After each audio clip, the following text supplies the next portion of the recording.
Assalamualaikum warahmatullahi wabarakatuh.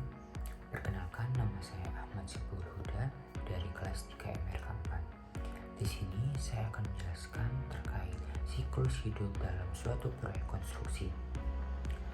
Proyek konstruksi adalah suatu rangkaian kegiatan sementara yang memiliki awal dan akhir tertentu, bertujuan untuk menghasilkan suatu bangunan fisik sesuai dengan perencanaan teknis yang telah ditetapkan.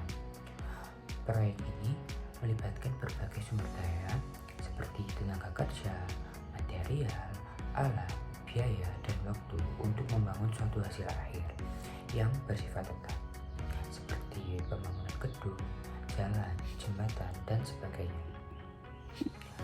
Siklus hidup proyek merupakan tahapan-tahapan penting yang menggambarkan suatu perjalanan proyek mulai dari ide awal, pengembangan, perencanaan, pelaksanaan, dan pengelolaan agar proyek berjalan terarah, efisien, dan sesuai dengan target yang telah ditentukan. Pertama, ide atau gagasan adalah tahap awal dari proyek, di mana kebutuhan, masalah, atau peluang untuk diidentifikasi. Pada tahap ini, pemilik proyek atau pihak terkait memikirkan solusi atau inovasi. Tujuan proyek mulai dibentuk secara garis besar, lalu dilakukan studi kelayakan awal untuk mengetahui apakah ide tersebut layak untuk diwujudkan.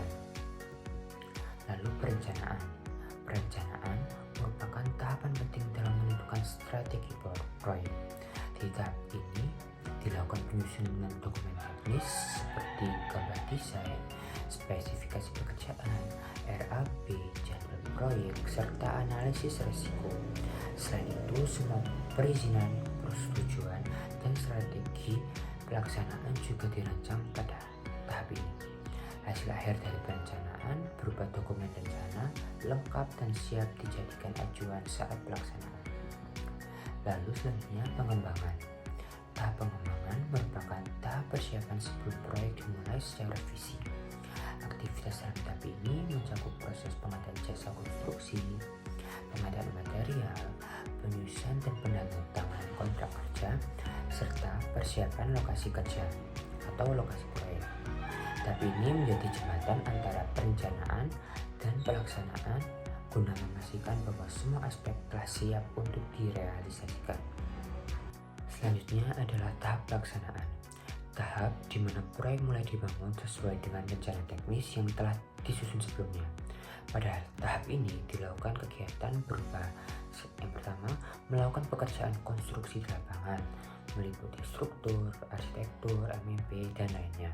Lalu melakukan pengawasan terhadap mutu pekerjaan, biaya, dan waktu.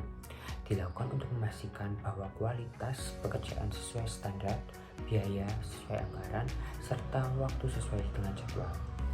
Lalu, mengelola masalah teknis maupun administratif yang muncul selama proyek berjalan.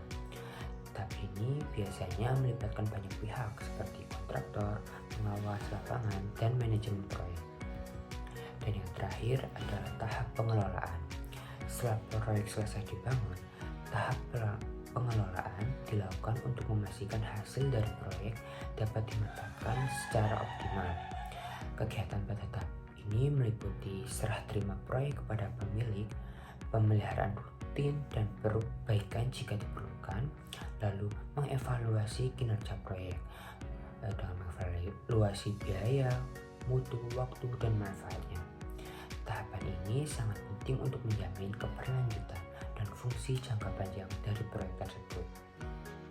Selanjutnya, dalam suatu proyek konstruksi terdapat sumber daya yang dibutuhkan untuk mendukung pelaksanaan proyek agar berjalan efektif dan efisien. Sumber daya ini digunakan dalam setiap tahap siklus hidup proyek, mulai dari perencanaan hingga pengelolaan hasil akhir. Sumber daya ini akan berdampak langsung pada keberhasilan proyek, baik dari segi waktu, biaya, maupun mutunya. Di sini akan ada 4 sumber daya yang bisa disebut dengan 4M, meliputi man, money, method, dan material. Yang pertama, man. Man merupakan sumber daya manusia yang terdapat dalam pelaksanaan proyek, mulai dari tahap perencanaan hingga pengawasan dan pelaksanaan di lapangannya. Contohnya project manager, site engineer, drafter, quality control. Lalu yang kedua ada money, merupakan segala bentuk biaya atau anggaran yang digunakan untuk membiayai proyek tersebut. Dana ini mencakup pengeluaran untuk tenaga kerja, bahan, peralatan, perizinan, serta biaya operasional. Yang ketiga ada metode, yaitu cara atau teknik yang digunakan untuk menyelesaikan pekerjaan dalam proyek. Metode ini dipilih harus efisien, aman, dan sesuai dengan kondisi lapangan serta kemampuan dari tim. Selanjutnya yang terakhir ada material.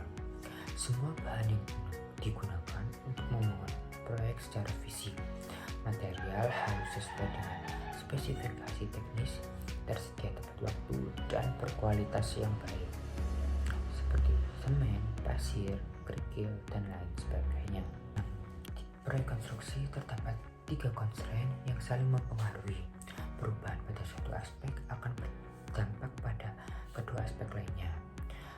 3 constraint tersebut yaitu yang pertama, waktu yang cepat tentunya membuat biaya akan naik dan mutu akan turun. Dengan menyelesaikan proyek lebih cepat dari awal dari jadwal bisa menyebabkan biaya yang naik karena lembur, alat tambahan, dan lainnya, dan bahkan bisa menurunkan mutu karena pekerjaan dilakukan secara tergesa-gesa. Yang kedua, menghemat biaya tentunya akan menambah waktu dan mutu akan turun, karena jika ingin menghemat anggaran mungkin harus mengurangi tenaga kerja atau material yang bisa memperlambat pekerjaan dan akan menurunkan mutunya. Selanjutnya yang ketiga, jika ingin mutu tinggi tentunya biaya akan naik dan waktu yang dikerjakan akan lebih lama. Dengan menggunakan material yang berkualitas tinggi dan tenaga kerja ahli bisa meningkatkan mutu, tetapi juga akan menambah biaya dan waktunya. Sekian penjelasan dari yang bisa saya sampaikan. Jika ada kesalahan atau kekurangan, mohon maaf. Wassalamualaikum warahmatullahi wabarakatuh.